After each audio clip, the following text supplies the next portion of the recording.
নিষেধাজ্ঞা পেয়ে অবশেষে আওয়ামী লীগের মুখোশ উন্মোচন করে দিল সাবেক সেনাপ্রধান আজিজ। সবশেষে দেখবেন বেনজিরকে পালানোর সুযোগ করে দিয়েছে হাসিনা সরকার। প্রধানমন্ত্রীর সাথে বেনজিরের ফোন আলাপ ফাঁস। বান্দরবানের সাবেক আইজিপি বেনজির আহমেদের সম্পত্তির খোঁজ মিলেছে। জানা গেছে সেখানে একটি সমন্বিত খামার গড়ে তুলেছেন তিনি। আর এই খবর পাওয়ার পর সেই খামার থেকে রাতের আধারে 36টি গরু সরিয়ে নেওয়ার অভিযোগ উঠেছে, যার আনুমানিক বাজার মূল্য 2.5 কোটি টাকা। প্রিয় দর্শক, আসসালামু আলাইকুম। আজকের এই ভিডিওতে আপনারা বেনজির আহমেদের জানা এবং অজানা তথ্যগুলো জানতে পারবেন। বেনজির আহমেদের সাথে শেখ হাসিনার ফোন আলাপ ফাঁস হয়ে গেছে, সাথেই কিন্তু শেখ হাসিনা ফেঁসে যাচ্ছে। আজকের এই ভিডিওতে আপনারা বিস্তারিত মাধ্যমে দেখতে পারবেন।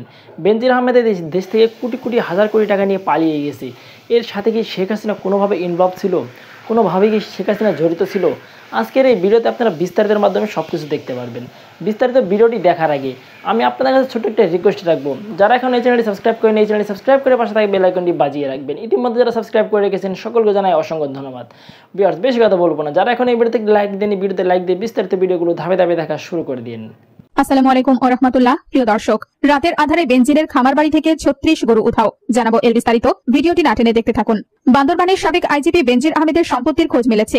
জানা গেছে সেখানে একটি সমন্বিত খামার গড়ে তুলেছেন তিনি। সেই খামার বাড়িতে বেনজির আহমেদের সম্পত্তির খোঁজ শুরু করেছে দুর্নীতি দমন কমিশন। আর এই খবর পাওয়ার পর সেই খামার থেকে রাতের আধারে 36টি গরু সরিয়ে নেওয়ার অভিযোগ উঠেছে, যার আনুমানিক বাজার মূল্য 2.5 কোটি টাকা। এইসব গরু সরিয়ে নেওয়ার অভিযোগ উঠেছে বেনজির আহমেদের সম্পত্তি দেখভালের দায়িত্বে থাকা বান্দরবান জেলার স্বেচ্ছাসেবক লীগের সভাপতি মং ওয়াই চিং এর বিরুদ্ধে। বুধবার 5 জুন রাতে বান্দরবানের সোয়ালক ইউনিয়নের মাঝের পাড়ার বেনজিরের খামার বাড়ি থেকে এসব গরু সরিয়ে নেওয়া হয়। স্থানীয়রা জানান, বেনজিরের খামারে গরু ছিল 37টি। দুটি ট্রাকে করে সেখান থেকে 36টি গরু নিরাপদ জায়গায় সরিয়ে নেওয়া হয়। তাদের দাবি, দুদক বান্দরবানে ছড়িয়ে ছিটিয়ে থাকা বেনজির আহমেদের সম্পত্তি নিয়ে প্রশাসনের কাছে চিঠি দিয়ে জানতে চাওয়ার খবর পাওয়ার পরপরই খামার বাড়ির দায়িত্বে থাকা মং ওয়াই চিং মার্মা গরুগুলো সেখান থেকে সরিয়ে নেন। অভিযোগের বিষয়ে মং ওয়াই চিং জানান, তিনি নিজেই গরুর খামারটির মালিক, এই জন্য গরুগুলো তিনি সেখান থেকে নিয়ে গেছেন। বান্দরবানের জেলা প্রশাসক শাহ মোজাহিদ উদ্দিন জানান, দুদক থেকে চিঠি দেওয়ার পর বান্দরবানে থাকা বেনজিরের সম্পত্তির হিসাব এরই মধ্যে পাঠানো হয়েছে। পরবর্তী সময়ে সম্পত্তির আরো খোঁজ পাওয়া গেলে সেটিও জানানো হবে। জানা গেছে, বেনজির আহমেদ র্যাবের মহাপরিচালক থাকার সময় বান্দরবানের সোয়ালক ইউনিয়নের মাঝের পাড়া এলাকায় প্রায় 70 একর জায়গা দখলে নিয়ে নেন।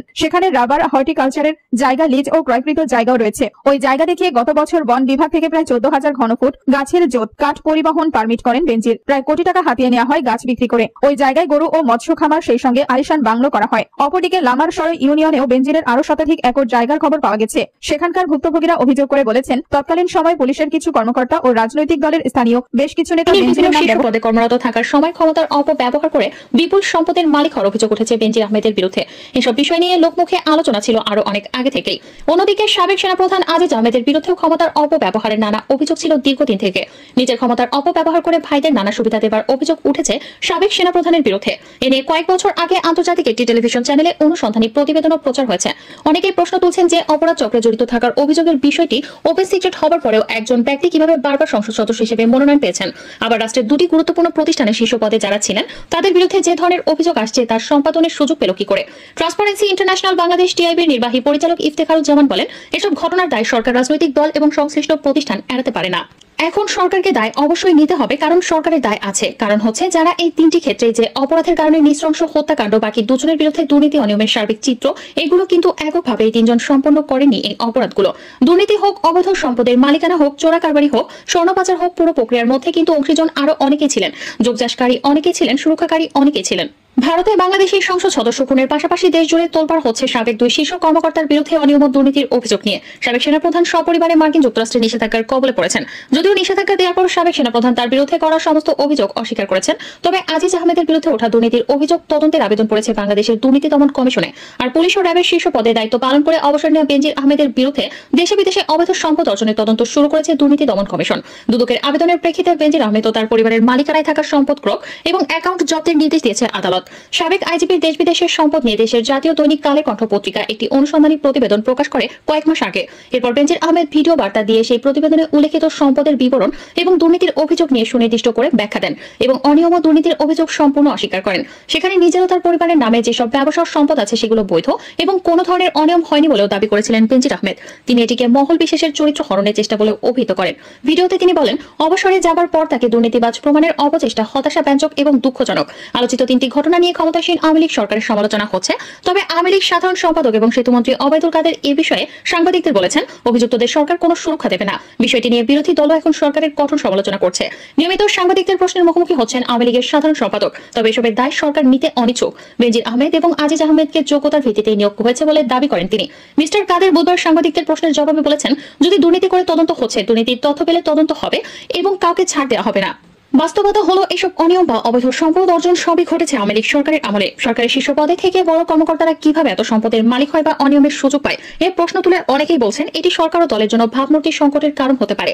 এ ব্যাপারে আওয়ামী লীগের যুগ্ম সাধারণ সম্পাদক আফম বাহাউদ্দিন নাসিম বিবিসিকে বলেন, এসব ঘটনায় সরকারের বিব্রত হওয়ার কোনো কারণ নেই, আওয়ামী লীগেরও বিব্রত হওয়ার কোনো কারণ নেই। পুলিশের সাবেক মহাপরিদর্শক বেনজির আহমেদের দেশ থেকে ব্যাংক অ্যাকাউন্ট থেকে টাকা তোলার বিষয়টি জানা নেই বলে মন্তব্য করেছেন আওয়ামী লীগ সাধারণ সম্পাদক এবং সড়ক পরিবহন ও সেতু মন্ত্রী ওবায়দুল কাদের। তিনি বলেন, বেনজির আহমেদকে গ্রেফতার করবে কিনা সেটি আদালত দেখবেন। জব্দের আগেই অ্যাকাউন্ট খালি করেন বেনজির, এটি দৈনিক সমকালের প্রধান শিরোনাম। পুলিশের সাবেক মহাপরিদর্শক বেনজির আহমেদ সম্বন্ধে করা এই প্রতিবেদনে বলা হয়েছে, দুর্নীতি দমন কমিশনের দেয়া তথ্যের ভিত্তিতে গত 23 মে আদালত বেনজির আহমেদ ও তার পরিবারের সব ব্যাংক অ্যাকাউন্ট জব্দের আদেশ দিলেও আগেই টাকা সরিয়ে ফেলেন তিনি। এসব অ্যাকাউন্টে কি পরিমাণ টাকা ছিল তা জানা যায়নি। ব্যাংক অ্যাকাউন্টের থেকে টাকা সরানোর মতো করে জমি, ফ্ল্যাট বা অন্য কোনো সম্পত্তিও হস্তান্তর করেছে কিনা সেরকম কোনো তথ্য পাওয়া যায়নি। এমনকি তিনি দেশে আছেন কিনা তা নিয়েও ধোঁয়াশা তৈরি হয়েছে। শোনা যাচ্ছে পরিবার সহ বেনজির আহমেদ এখন দুবাইতে অবস্থান করছেন। এতে বলা হচ্ছে অ্যাকাউন্ট জব্দ হতে পারে। বিষয়টি তিনি আগেই জেনে গিয়েছিলেন নাকি ধারণা থেকে সরিয়ে ফেলেছেন তা নিশ্চিত হওয়া যায়নি। তবে বেনজিরের সম্পত্তির বিষয়ে যেসব সরকারি সংস্থা খোঁজ রাখছে তাদের মাঝে একজন কর্মকর্তা বলেন, গত সপ্তাহে তার অ্যাকাউন্টগুলো ফাঁকা করা হয়েছে।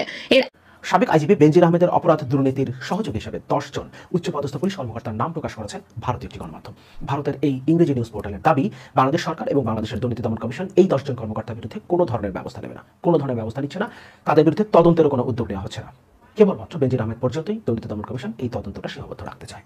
যে 10 জন পুলিশ কর্মকর্তার নাম উঠে এসেছে বেনজির আহমেদের এই অপরাধ জগতের সহযোগী হিসেবে, তাদের মধ্যে বেশিরভাগই এখনো পুলিশ বাহিনীতে কর্মকর্তা এবং পুলিশের সর্বোচ্চ পর্যায়ে তারা আছেন, পুলিশের শীর্ষ অফিসার তারা।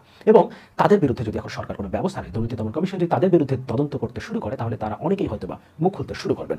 তাদের প্রকৃত নির্দেশদাতা, তাদের মদদে আসলে বেনজির আহমেদরা এরকম একটা সিন্ডিকেট তৈরি করতে পারে। 10 জন উচ্চপদস্থ পুলিশ কর্মকর্তা, তিনি পুলিশের প্রধান, এই 11 জন মিলে একটা সিন্ডিকেট, এভাবে একটা মাফিয়া, আন্ডারওয়ার্ল্ড মাফিয়া গ্রুপের মতো করে যেভাবে দেশের মানুষের সম্পদ তারা লুট করেছে, যেভাবে হাজার হাজার কোটি টাকা বানিয়েছে, তাতে অবশ্যই সরকারের শীর্ষ পর্যায়ে কারো ইশারা ছিল, কারো আশীর্বাদ ছিল, যে আশীর্বাদ নিয়েই তারা এভাবে একটা মাফিয়া সিন্ডিকেট তৈরি করতে পেরেছে, একটা আন্ডারওয়ার্ল্ড মাফিয়া সিন্ডিকেট তৈরি করতে পেরেছে।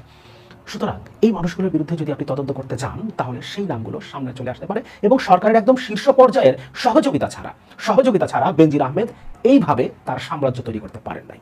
তার মানে সেই নামগুলো যদি সামনে চলে আসে, তাহলে সরকারের অনেক বড় বিপদ হয়ে যাবে। একই কারণে বেনজির আহমেদকে দেশ থেকে পালিয়ে যেতে দেওয়া হয়েছে। কারণ 4 মে বেনজির আহমেদ তার পুরো পরিবার নিয়ে সিঙ্গাপুর চলে গেছেন। এরপর অনেকে বলছে সিঙ্গাপুর থেকে তিনি দুবাইতে গেছেন, কিন্তু তিনি দেশে নাই, তিনি 4 মে দেশ থেকে চলে গেছেন, পালিয়ে গেছেন পুরো পরিবার নিয়ে। অথচ 23 এপ্রিল তার বিরুদ্ধে তদন্ত কমিটি গঠন করা হয়েছে। তার মানে এই 11 দিন তাকে কি নজরদারিতে রাখা হয় নাই?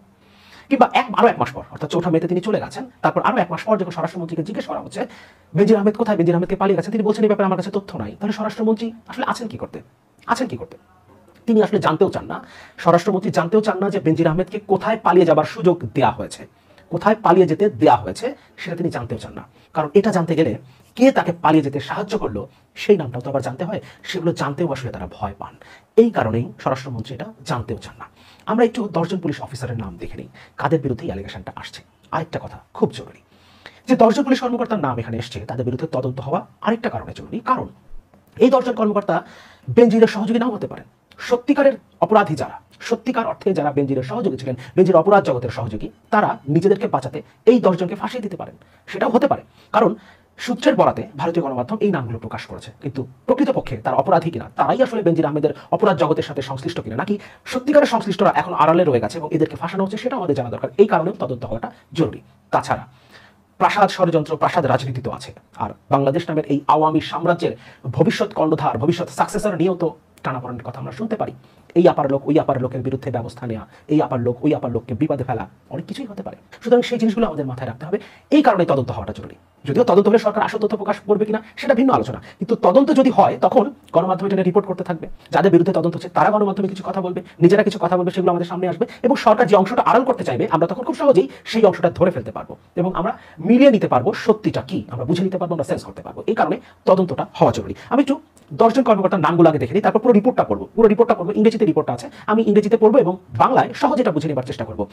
পুরো রিপোর্টটাই কারণে পড়া জরুরি, কারণ এখানে যে 10 জন কর্মকর্তার কথা বলা হয়েছে তাদের মধ্যে একজন কর্মকর্তা কিভাবে বেনজির আহমেদকে সহযোগিতা করতেন, কিভাবে বেনজির আহমেদের হয়ে তিনি পুলিশের মধ্যে ট্রান্সফারের টাকাগুলো তিনি সংরক্ষণ করতেন, সেগুলো তিনি তার বাড়িতে কিভাবে একটা ব্যাংকের ভল্ট সংরক্ষণ করতেন, কিভাবে সেগুলোর হিসেব রাখা হতো, সবকিছুই এই রিপোর্টে উল্লেখ করা হয়েছে। পাশাপাশি স্পেসিফিকভাবে 10 জনের নাম উল্লেখ করা হয়েছে, সেই নামগুলো আমরা আগে দেখে নিই। However, Ahmed's alleged corrupt practices were fathered by a select group of 8 to 10 senior officers who served under him in different capacities. One of the most notorious is Masood Rahman of the 20th batch of the Bangladesh Civil Service. Rahman, who is also known as Mullah Masood or Media Masood, now serves as additional DIG at the Sharda Police Academy. এই মুহূর্তে এই Masud Rahman additional DIG হিসেবে Sharada police একাডেমিতে কাজ করছেন। তিনি 20তম ব্যাচের BCS কর্মকর্তা এবং শুরুতেই বলা হচ্ছে 8 থেকে 10 জনের একটা গ্রুপ ছিল, পুলিশের শীর্ষ কর্মকর্তাদের একটা গ্রুপ, যাদেরকে নিয়েই বেনজির আহমেদ তার এই অপরাধ জগৎটা পরিচালনা করতেন। বাকি নামগুলো আমরা একটু দেখি। The other officers who have come under the SCC anti corruption commissions scanner include informer Cox's Bazar Superintendent of Police B.M. Masood, Dhaka Metropolitan Police Deputy Commissioner Masood Alam, Additional IG Lutfur Kabir, 15th BCS batch, Khulna SP SM Shafiullah, 24th BCS batch, Mahbub Hassan SP Khulna, 24th BCS batch, Mohiuddin Faruqi, 22nd BCS batch, and former RAB officer Alamgir Kabir, Additional Deputy IG, Additional IG Aisha Siddiqa, 24th batch, and Ariful Haq, Additional IG, 24th BCS batch. এখানে দেখা যাচ্ছে বেশিরভাগই 24th BCS ব্যাচের সদস্য। অনেক senior officer আছেন, 15th ব্যাচের আছেন, 22nd ব্যাচের আছেন, এবং এখানে আলাদা করে একজনের নাম বলা হয়েছে মাসুদ রহমান। তিনি অনেকভাবেই আসলে বেনজির আহমেদকে সার্ভ করেছেন। এই রিপোর্ট অনুযায়ী আমি আবার বলছি, এই রিপোর্ট অনুযায়ী এমন হতে পারে তাদেরকে ফাঁসানো হচ্ছে, এটাও হতে পারে। এই কারণে আমরা চাই এই 10 জনের বিরুদ্ধে তদন্ত হোক, তাহলে আমরা বুঝতে পারবো সত্যি সত্যি তারাই দায়ী নাকি তাদেরকে ফাঁসানো হচ্ছে। রিপোর্টটা একটু দেখি। 8 to 10 Bangladesh police officers fed former IG Benazir Ahmed's corrupt ways, sources alike. Bangladesh ex-IGP is said to be on the run, but there is no definite information on his whereabouts as focus shifts on fellow police officers who helped him amass huge wealth. এখানে বলা হচ্ছে x IGP তিনি পালিয়ে গেছেন, কিন্তু কোথায় গেছেন সেটা এখন পর্যন্ত জানা যাচ্ছে না। এবং হেডলাইন যেটা করা হয়েছে 8 থেকে 10 জন পুলিশ অফিসারের একটা গ্রুপ ছিল যারা বেনজির আহমেদের এই কারাপশনে সহযোগিতা করেছে। A core team of 8 to 10 trusted subordinate police officers worked to extract hundreds of crores of money for Benazir Ahmed when he helmed the Bangladesh Police and the dreaded Rapid Action Battalion RAB inquiries by Northeast News have revealed. Details of Ahmed's corruption and the extent of the rot within the police force have begun to surface after he reportedly disappeared from Dhaka on or after May 4. মে 4 তারিখ অথবা তারপর বেনজির আহমেদ যখন দেশ থেকে পালিয়ে গেছে তখন এই তথ্যগুলো সামনে আসছে এবং নর্থ ইস্ট নিউজ তাদের নিজস্ব অনুসন্ধানের কথা বলছে। সেখানে তারা বলছে 8 থেকে 10 জনের একটা টিম ছিল যারা বেনজির আহমেদের নামে শত শত কোটি টাকা তারা সংগ্রহ করেছে, বিভিন্ন জনের কাছ থেকে তারা চাপ দিয়ে আদায় করেছে, এবং সেই সময়টাতে যখন বেনজির আহমেদ পুলিশ প্রধান এবং র্যাবের মহাপরিচালক ছিলেন। এরপর বলা হচ্ছে he was scheduled to appear before the Anti-Corruption Commission on June 6, but his lawyers pleaded a deferment without giving specific reason of his inability to face officials of the anti-graft watchdog. 6 June তার দুর্নীতি দমন কমিশনে হাজিরার কথা ছিল, কিন্তু তিনি আসেন নাই এবং তার লয়ার সময় চাইছে, কিন্তু অ্যাকচুয়াল রিজন বলতে পারেননি যে তিনি কি কারণে আসতে পারছেন না। এরপর বলা হচ্ছে আমেরিকান ম্যাগনিসকি স্যাংশন যেহেতু আছে বেনজির আহমেদের বিরুদ্ধে, সুতরাং তিনি কোথায় পালিয়ে গেছেন সেটা নিয়েও আসলে এক ধরনের ধোঁয়াশা আছে, কারণ অনেক দেশেই তিনি যেতে পারবেন না, সেই দেশে তিনি টাকা খরচ করতে পারবেন না, টাকা তুলতে পারবেন না, সুতরাং তিনি আসলে কোথায় গেছেন এটা নিয়ে এক ধরনের ধোঁয়াশা আছে। এবং এখানে পরিষ্কারভাবে নর্থ ইস্ট নিউজ বলছে with clandestine support from the ruling Awami League of prime minister Sheikh Hasina, তিনি যে পালিয়ে যেতে পেরেছেন সেটা প্রাইম মিনিস্টার শেখ হাসিনার দল আওয়ামী লীগের সহযোগিতায়, আওয়ামী লীগের ছত্রছায়ায় থেকেই। What also surprised senior government functionaries is that while details of immovable property surfaced a few days ago, there was no mention of the hundreds of extrajudicial killings and enforced disappearances of Hasina's political opponents that took place during Ahmed's tenure as RAB and Bangladesh police chiefs.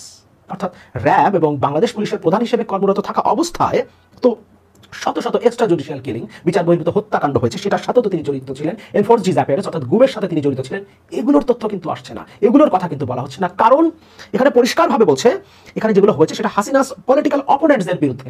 সুতরাং এখানে নির্দেশনা কোথা থেকে আসতে পারে আমরা পরিষ্কারভাবে বুঝতে পারি। এই কারণে বেনজির আহমেদের অবৈধ সম্পদের তথ্য আমাদের সামনে আসছে, সেগুলো অনেক বড় করে আমাদেরকে দেখানো হচ্ছে। আমরা ভুলে যাচ্ছি এই বেনজির আহমেদ যখন পুলিশের প্রধান ছিলেন কিংবা র্যাবের মহাপরিচালক ছিলেন তখন কি পরিমাণ শত শত এক্সট্রা জুডিশিয়াল কিলিং এবং এনফোর্স ডিসঅ্যাপিয়ারেন্স হয়েছে, অর্থাৎ বিচার বহির্ভূত হত্যাকাণ্ড এবং গুম হয়েছে, সেগুলো আমাদের সামনে আসছে না। এমনকি এই কারণে তো বেনজির আহমেদের বিরুদ্ধে মার্কিন যুক্তরাষ্ট্র নিষেধাজ্ঞা পর্যন্ত দিয়েছে মানবতা বিরোধী কর্মকাণ্ডে যুক্ত থাকার অপরাধে, মানবতা বিরোধী অপরাধে যুক্ত থাকার অপরাধে।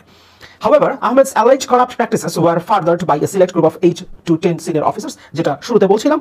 এরপর বলছে মাসুদ রহমান কি করতেন, bribes would be paid to Masud for every posting and transfer, প্রত্যেকটা পোস্টিং ও ট্রান্সফারের জন্য মাসুদকে ব্রাইব দেওয়া হতো, ঘুষ দেওয়া হতো।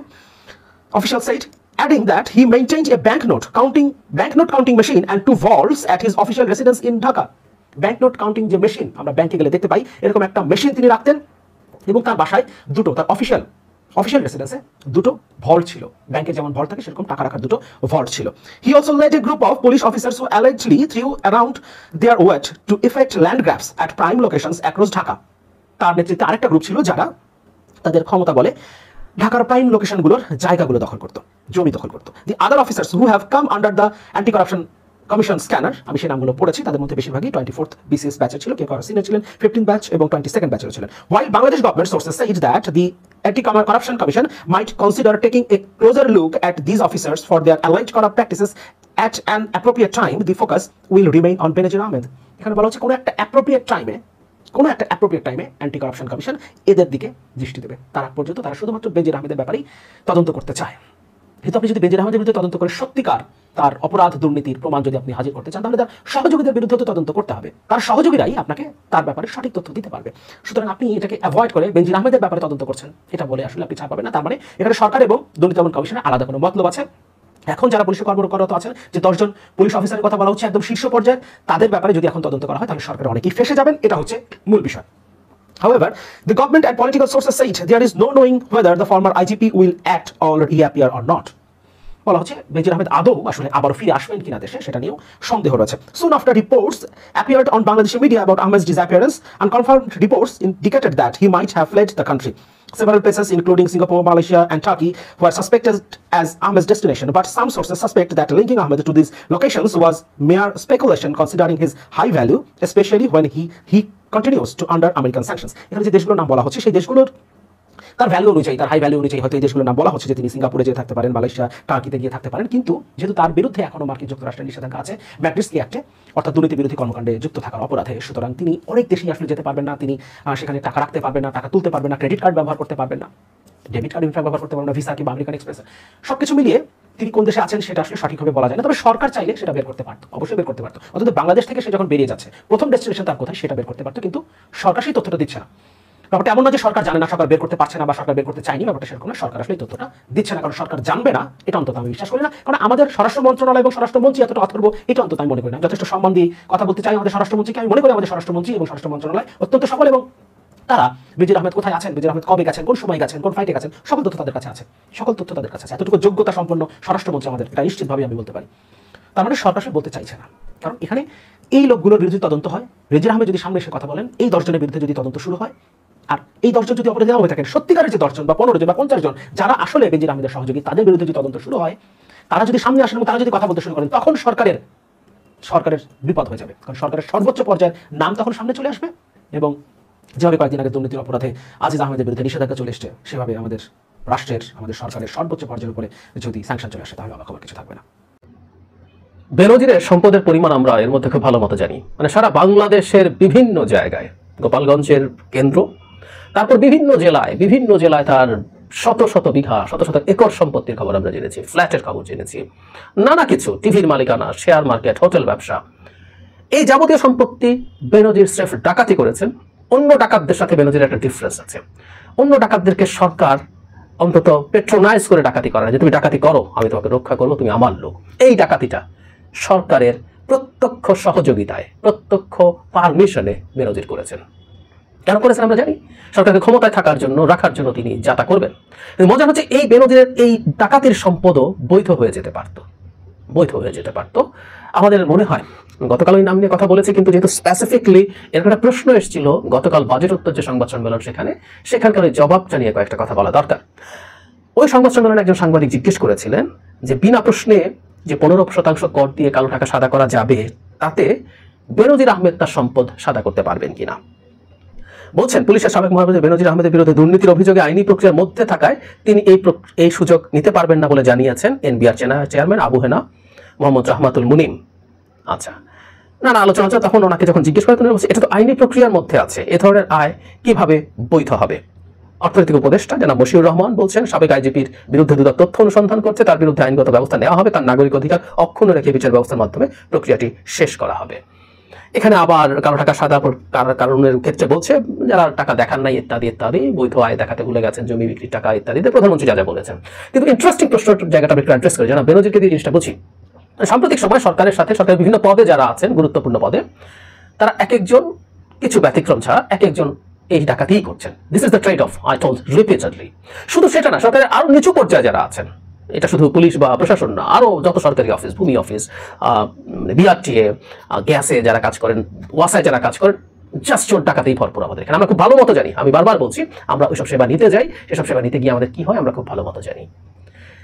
সরিয়ে রেখে যারা বেনজিরের মতো এত ভয়ঙ্কর এক ডাকাতকে নিয়ে যেতে কথা বলে, এই ডাকাতও যদি ওই মামলায় না পড়তেন, আইনি প্রক্রিয়া তথাকথিত এর মধ্যে না পড়তেন, তাহলে কিন্তু উনি ওনার টাকা সাদা করে ফেলতে পারতেন। মানে কোনো প্রশ্ন নেই। মানে প্রধানমন্ত্রী, এমনকি এই যে মানে এনবিআর চেয়ারম্যান, প্রধানমন্ত্রী যেহেতু বলছেন, তাদেরকে এটাই শিখিয়ে দেওয়া হয়েছে যে কিছু বৈধ উৎসের অপ্রদর্শিত অর্থকেই তারা ইন্ডিকেট করতে চাইছেন। উত্তর হচ্ছে একেবারেই না, এটা একেবারেই ভুল কথা। এটা স্পেসিফিকলি যে কোনো অন্যায়ের টাকা, যে কোনোভাবে আপনি টাকা উপার্জন করেন সেটা করতে পারেন। তার মানে কথাটা হচ্ছে এই, যেন বেনজির যদি আইনি প্রক্রিয়ার মধ্যে না পড়তেন, তার যদি মনে হতো, না মনে হয় না, আমি আগেও বলেছি, রিপিটেশন হচ্ছে, তারপরে এই পয়েন্টে একটু কথা বলে যাওয়া দরকার আমার মনে হয়। 15% উনি দেবেন কেন? 15% উনি দেবেন কেন? ওনার তো সেই হ্যাডাম আছে যে উনি দেশে বসে থেকে ওনাকে এনবিআর খোঁজ করতে যাবে। মানে কার ঘাড়ে কয়টা মাথা? এনবিআর ঘাড়ে কয়টা মাথা? উনি রীতিমতো এমপি টেম্পিকে তুলে নিয়ে গিয়ে তার টিভি চ্যানেল লিখে ফেলেছেন না, যারা ফিকুর রহমান রেখেছে তার সোকল সিটিজেন টিভি। তখন প্রেস ক্লাবের প্রেসিডেন্ট ছিলেন 18 নির্বাচনের আগে উনি দুবার এমপি হয়েছেন পরপর। এইরকম হ্যাডাম আছে, সক্ষমতা আছে। তারা 15% দেবেন কিনা? কিন্তু টেকনিক্যালি আমরা এটা বুঝি। সুতরাং এই যে 15% দিয়ে ফ্ল্যাট 15% দিয়ে যে কোনো কাউকে কোনো প্রশ্ন ছাড়া টাকা সাদা করতে, বৈধ করতে আপনি দেন, তার মানে আপনি এরকম ডাকাতদেরকে, এরকম ভয়ঙ্কর ক্রিমিনালদেরকে আপনি আসলে এই সুযোগটা দিচ্ছেন যে এটা করতে পারে। আনার চাইলে তার সোনা চোরাচালানের টাকা সাদা করে ফেলতে পারত যে কেউ। সুতরাং এইটার ব্যাপ্তি বা এটার দর্শনগত দিক যদি আমরা চিন্তা করি, একটা স্টেট যখন এই আইন করে, কতজন করবে সেই প্রশ্ন না, এটা করে না, আমরা আগেও বলেছি। কিন্তু কতজন করে তার চাইতে জরুরি কথা আপনি কাকে সুযোগ দিতে। তার মানে ফিলোসফিক্যালি আপনি ডাকাতদের পাশে থাকছেন। সরকার এই কাজটা করে কারণ এই ডাকাতদেরকে দিয়েই সরকার ক্ষমতায় থাকে, এই চোররাই সরকারকে ক্ষমতায় রাখে, এই দস্যুরাই সরকারকে ক্ষমতায় রাখে, সে কারণে এই কাজটা করেন। জাস্ট একটা আইনি প্রক্রিয়া আছেন বলে বেনজির পারছেন না, না হলে উনি পারতেন। অন্য বেনজিররা সম্ভবত এবার এটা করে ফেলবেন, যেহেতু এক বেনজিরের সমস্যা হয়েছে। এরকম বেনজির আরো অনেক আছে, একটু কম একটু বেশিও আছে, আমরা জানি নাই আছে। মানে এরা এসব করে বেড়ান আমরা জানি, বাট টু হোয়াট এক্সটেন্ট? এটাও তাও দেশের সম্পদ, আমরা বহুবার বলছি, টিপ অফ দ্য আইসবার্গ। মূল সম্পদ তো দেশে রাখার মতো স্টুপিড জনাব বেনজির নন, এগুলো বাইরেই আছে। সো এটা দেখে হয়তো কেউ একটা কাজ করবে, এগুলো বাকিগুলো দেশে যা আছে পাচার করে দেবেন, আর দেশে যেগুলো আছে সেগুলো হয়তো এবার ফ্ল্যাট 15% ট্যাক্স দিয়ে তথাকথিত বৈধ করে ফেলবেন। প্রিয় দেশবাসী, শুরু থেকে শেষ পর্যন্ত যারা এই ভিডিওটি দেখেছেন সকলকে জানাই অসংখ্য ধন্যবাদ। যারা এরকম নিউজ ভিডিওতে পেতে পছন্দ করেন তারা অবশ্যই এই চ্যানেলটি সাবস্ক্রাইব করে পাশে থাকা বেল আইকনটি বাজিয়ে দিবেন। যারা এখনও এই ভিডিওটি শেয়ার করেননি, এই ভিডিওটি দ্রুত শেয়ার করে সকলকে দেখার সুযোগ করে দিন। আজকের মতন এই পর্যন্ত, দেখা হচ্ছে পরবর্তী কোনো ভিডিও নিয়ে ইনশাল্লাহ।